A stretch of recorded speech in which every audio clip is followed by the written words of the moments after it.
আমাদের 95% কিন্তু ফাইন্যান্স কিন্তু আইসিসি থেকেই আসে। তো সব কিছু আপনি বিবেচনা করে যেটা বাংলাদেশ ক্রিকেটকে হেল্প হবে আপনি এই সিদ্ধান্তটা নিতে হবে। তামিমকে কটাক্ষ করায় ক্ষোভে ফুঁসছেন তাসকিন তাইজুলরা। আমাদের প্রায় 90 থেকে 99% অর্থায়ন আইসিসি থেকে আসে, তাই সবকিছু বিবেচনা করেই আমাদের সিদ্ধান্ত নিতে হয়। তামিমের এই মন্তব্যের একটি ফটোকার্ড সামাজিক যোগাযোগ মাধ্যমে শেয়ার করেছেন বিসিবি পরিচালক এম নাজমুল ইসলাম। ফ্রেন্ডস প্রাইভেসিতে করা ওই পোস্টে নাজমুল লিখেছেন, এবার আরও একজন পরীক্ষিত ভারতীয় এজেন্টের আত্মপ্রকাশ বাংলার জনগণ দুচোখ ভরে দেখল।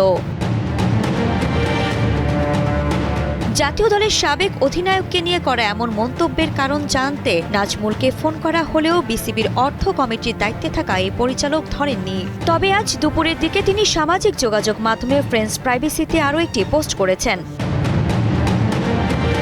নাজমুল ইসলাম সেখানে লিখেছেন, মুস্তাফিজ ইস্যুতে বাংলাদেশ ক্রিকেট দল যখন ভারতের নিরাপত্তা ঝুঁকিতে, মাননীয় ক্রীড়া উপদেষ্টা বিষয়টা আন্দাজ করতে পেরে আসন্ন টি-20 বিশ্বকাপে বাংলাদেশের ম্যাচসমূহ ভারত থেকে শ্রীলঙ্কায় হস্তান্তরে বিসিবিকে আইসিসির সঙ্গে আলোচনা করতে বলেছেন। মাননীয় পররাষ্ট্র উপদেষ্টা পর্যন্ত সমর্থন করেছেন ক্রীড়া উপদেষ্টার সিদ্ধান্তকে। এমন এক পরিস্থিতিতে দেশের জনগণের সেন্টিমেন্টের বাইরে গিয়ে ভারতীয়দের হয়ে ব্যাট করেছেন আন্তর্জাতিক ক্রিকেটে বাংলাদেশের জার্সিতে 15,000 রান করা এক লেজেন্ডারি ক্রিকেটার। স্ট্যাটাসটির শেষে নাজমুল লিখেছেন, এটা আমার একান্ত ব্যক্তিগত অভিমত, প্লিজ এই মন্তব্যকে অন্যভাবে নেবেন না। টানা তৃতীয়বার অর্জন করেছে দেশের সেরা সুপার ব্র্যান্ড স্বীকৃতি বসুন্ধরা টিস্যু। এ নিয়ে এখনো কোনো প্রতিক্রিয়া জানাননি তামিম ইকবাল। তবে তার সতীর্থরা অনেকেই সামাজিক যোগাযোগ মাধ্যমে সরব হয়েছেন। বাঁহাতি স্পিনার তাইজুল ইসলাম ফেসবুকে লিখেছেন, সাবেক জাতীয় অধিনায়ক তামিম ইকবালকে নিয়ে বিসিবি পরিচালক এম নাজমুল ইসলামের বক্তব্যে আমি হতবাক। একজন জাতীয় দলের ক্রিকেটার সম্পর্কে বোর্ড পরিচালকের এমন শব্দচয়ন শুধু রুচিহীনই নয়, তা সম্পূর্ণ অগ্রহণযোগ্য এবং আমাদের ক্রিকেট সংস্কৃতির পরিপন্থী।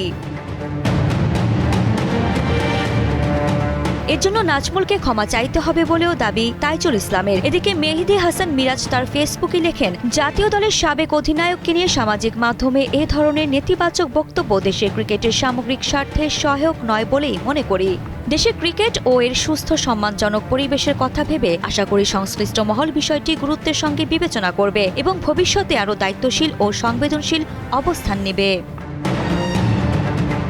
একই সঙ্গে দাবি জানিয়েছেন জাতীয় দলের সাবেক অধিনায়ক মুমিনুল হকও। ফেসবুকে টেস্ট দলের সাবেক এ অধিনায়ক লিখেছেন, সাবেক জাতীয় অধিনায়ক তামিম ইকবালকে নিয়ে বিসিবি পরিচালক এম নাজমুল ইসলামের মন্তব্য সম্পূর্ণ অগ্রহণযোগ্য এবং দেশের ক্রিকেট সমাজের প্রতি অপমানজনক। একজন ক্রিকেটারের প্রতি এমন আচরণ বোর্ডের দায়িত্ব ও নৈতিকতার সঙ্গে সাংঘর্ষিক। প্রতিবাদে সরব হয়েছেন জাতীয় দলের পেসার তাসকিন আহমেদও। ফেসবুকে তিনি লিখেছেন, ক্রিকেট বাংলাদেশের প্রাণ, সেই ক্রিকেটে বড় অবদান রাখার সাবেক জাতীয় অধিনায়ককে ঘিরে সাম্প্রতিক এক মন্তব্য অনেকেই ভাবিয়েছে। দেশের একজন সাবেক ক্রিকেটারকে উদ্দেশ্য করে এ ধরনের বক্তব্য দেশের ক্রিকেটের স্বার্থে সহায়ক নয় বলে মনে করি। আশা করি সংশ্লিষ্ট মহল বিষয়টি গুরুত্বের সঙ্গে বিবেচনা করবে এবং ভবিষ্যতে আরও দায়িত্বশীল অবস্থান নেবে। এ ঘটনায় বিসিবির কাছে একটি প্রতিবাদ লিপি পাঠিয়েছে ক্রিকেটারদের সংগঠন কোয়াবো। আজ কোয়াবের পক্ষ থেকে এক সংবাদ বিজ্ঞপ্তিতে বলা হয়, সাবেক জাতীয় অধিনায়ক তামিম ইকবালকে নিয়ে বিসিবি পরিচালক এম নাজমুল ইসলামের একটি মন্তব্য ক্রিকেটার্স ওয়েলফেয়ার অ্যাসোসিয়েশন অব বাংলাদেশের নজরে এসেছে। আমরা এতে স্তব্ধ, বিস্মিত ও ক্ষুব্ধ। আরিফা জাহান পিনর, কালের কণ্ঠ স্পোর্টস।